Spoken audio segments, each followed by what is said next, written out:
দর্শককে এই নতুন বছরের অনেক শুভেচ্ছা এবং অভিনন্দন।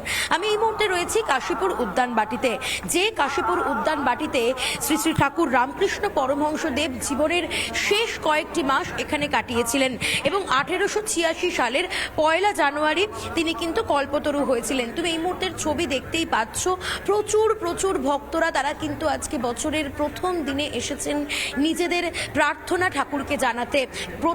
বছরের প্রতিটা দিন যেন ভালো যায়, প্রত্যেকে যেন সুস্থ থাকে, এইটুকুই তো আমাদের কামনা থাকে ঠাকুরের কাছে।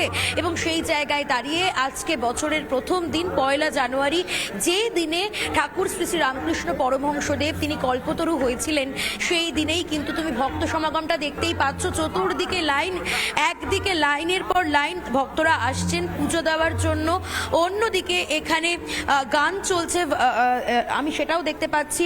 এবং সেই জায়গায় নিরাপত্তার দিকটাও কিন্তু খতিয়ে দেখানো হচ্ছে। এখানে ভজন গান চলছে এবং সেই গান শুনছেন বহু ভক্ত। বাইরে প্রচুর ভক্তরা লাইন দিয়ে দাঁড়িয়ে রয়েছেন, ভোর থেকে লাইন পড়ে গিয়েছে কাশীপুর উদ্যান বাটিতে।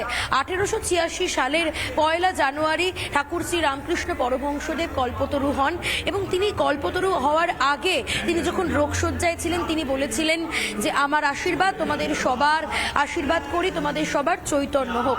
এবং কোথাও গিয়ে আমাদের প্রত্যেকের যাতে চৈতন্য হয়, প্রত্যেকে যাতে ভালো থাকে, সুস্থ থাকে, সেই কারণেই কিন্তু এই মানুষজনের আশা, ছুটে আসা তার কাছে নিজেদের প্রার্থনা জানানো, যাতে প্রত্যেকে ভালো থাকে, সুস্থ থাকে। এবং সেই ছবি আমার ভিডিও জার্নালিস্ট এই মুহূর্তে তুমি দেখতে পাচ্ছ, দেখাচ্ছে রোহিতগণ। প্রচুর মানুষজন তারা কিন্তু এসেছেন, জায়গায় জায়গায় শুধুমাত্র মানুষের ভিড়। আজকে বছরের প্রথম দিন, সময় ধরে অপেক্ষা করছেন, কিন্তু এই আজকের দিনে, এই বিশেষ বিশেষ দিনগুলোতে আমরা দেখতে পাই মানুষ সত্যি কতটা ধৈর্য ধরে অপেক্ষা করতে থাকেন।